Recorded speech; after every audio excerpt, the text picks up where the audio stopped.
semuanya. Perkenalkan, nama saya Prio Asitya dengan NPM 2513031019 dan rekan saya. Saya Rima Diantisa dengan NPM 2513031034. Dan saya Dinda Cahaya dengan NPM 2553031005. Hai semuanya, selamat datang di video pembelajaran hari ini. Senang banget bisa bareng kalian lagi untuk belajar hal yang penting dalam dunia kerja maupun usaha. Betul, hari ini kita bakal belajar tentang etika bisnis, yaitu aturan, prinsip, dan nilai yang membantu sebuah usaha berjalan dengan cara yang benar. Bukan cuma soal untung, tapi juga soal bagaimana memperlakukan orang dengan adil dan bertanggung jawab. Dan biar makin gampang dipahami, kita juga bakal bahas beberapa contoh kasus nyata yang sering banget terjadi di dunia bisnis. Mulai dari cara promosi, perlakuan karyawan, sampai hal-hal yang kadang dianggap sepele tapi sebenarnya penting.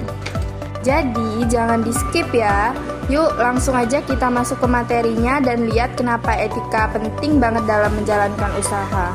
Jadi kita bakal bahas tentang pengertian etika bisnis. Etika bisnis itu sebenarnya adalah pedoman bagaimana sebuah usaha harus dijalankan.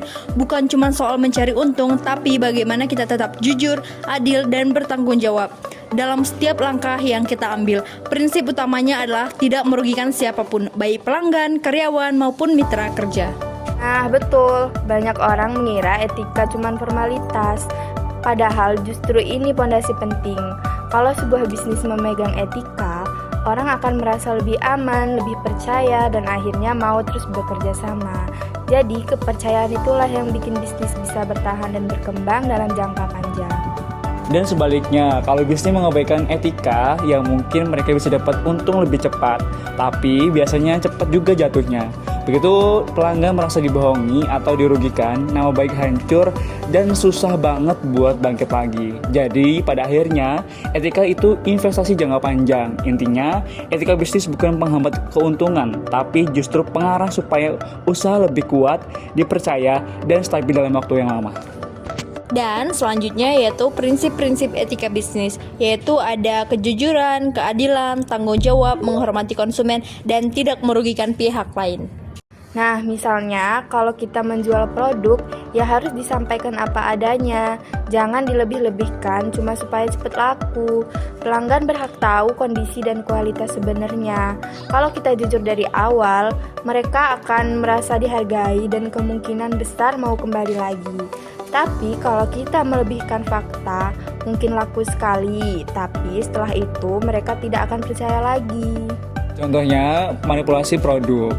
Misalnya, ada sebuah toko yang sengaja menutupi tanggal kadaluarsa dengan stiker harga. Jadi pelanggan nggak sadar kalau barangnya sebenarnya sudah hampir atau bahkan lewat masa aman konsumsi. Itu jelas melanggar etika. Selain merugikan, tindakan itu juga bisa membahayakan kesehatan konsumen. Sekali toko bikin hal kayak gitu, artinya mereka lebih mementingkan untung cepat daripada keselamatan orang lain. Dan risiko buat bisnisnya besar banget. Kalau ketahuan, mereka bisa kena sanksi, diproses hukum, bahkan ditutup. Belum lagi kepercayaan pelanggan langsung hilang. Orang pasti mikir 2 kali buat beli di situ lagi.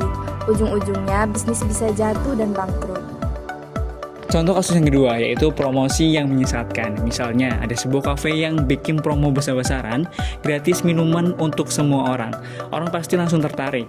Tapi pas sampai di kasir baru tahu kalau minumannya gratis asal beli makanan minimal Rp100.000. Nah, ini contoh ke promo yang sebenarnya sah, tapi bisa bikin pelanggan merasa tertipu kalau syaratnya disembunyikan. Nah betul, kalau syarat promosinya nggak dijelaskan dari awal, pelanggan pasti kecewa. Mereka merasa sudah datang dengan ekspektasi tertentu, tapi ternyata beda. Akibatnya, mereka malas balik lagi dan cuma bisa kasih review jelek. Padahal cuma karena informasi sederhana yang nggak disampaikan. Contoh kasus 3, etika terhadap karyawan. Bisnis yang etis itu bukan cuma memikirkan bagaimana memperlakukan konsumen dengan baik, tapi juga bagaimana memperlakukan karyawannya. Karena tanpa karyawan, sebuah usaha nggak akan bisa berjalan. Jadi perhatian ke mereka itu bukan bonus, tetapi kewajiban.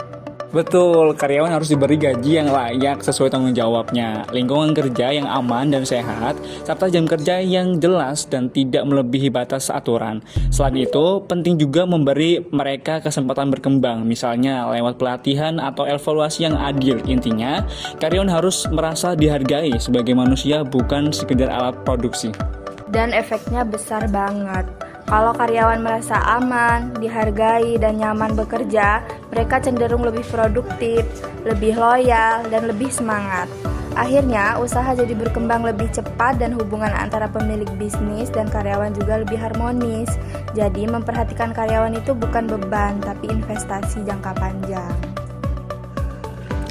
Contoh kasus yang keempat yaitu perlakuan buruk terhadap karyawan. Contohnya begini, ada bos yang selalu menyuruh karyawannya lembur, tapi nggak pernah dibayar tambahan. Karyawan diminta kerja lebih lama, tapi dianggap itu sudah kewajiban. Padahal mereka juga punya waktu istirahat, keluarga, dan hak untuk mendapatkan kompensasi yang layak. Makanya, bisnis yang etis harus memperlakukan karyawan dengan adil. Kalau butuh lembur, ya komunikasikan baik-baik, tanyakan kesediaannya, dan berikan hak mereka. Karena kalau karyawan merasa dihargai, mereka bakal bekerja lebih maksimal dan loyal.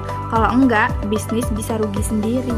Jadi, intinya, etika bisnis itu bukan cuma teori yang dibahas di kelas atau ditulis di buku. Etika harus benar-benar diterapkan setiap hari dalam setiap keputusan. Mulai dari cara kita melayani pelanggan, memperlakukan karyawan, sampai cara kita menjalankan promosi. Karena tujuan utama etika bisnis adalah menjaga kepercayaan, keamanan, dan keberlanjutan usaha. Bisnis yang etis akan menciptakan lingkungan yang sehat, baik untuk konsumen, karyawan, maupun pemilik usaha sendiri. Kalau etika dijaga, bisnis bisa berkembang lebih stabil, dipercaya banyak orang, dan bertahan dalam jangka yang panjang. Tidak hanya mengejar keuntungan cepat, tapi membangun reputasi yang kuat dan hubungan baik dengan semua pihak. Terima kasih sudah menonton video ini. Semoga pembelajaran ini bermanfaat dan bisa diterapkan dalam kehidupan sehari-hari. Sampai jumpa di materi berikutnya.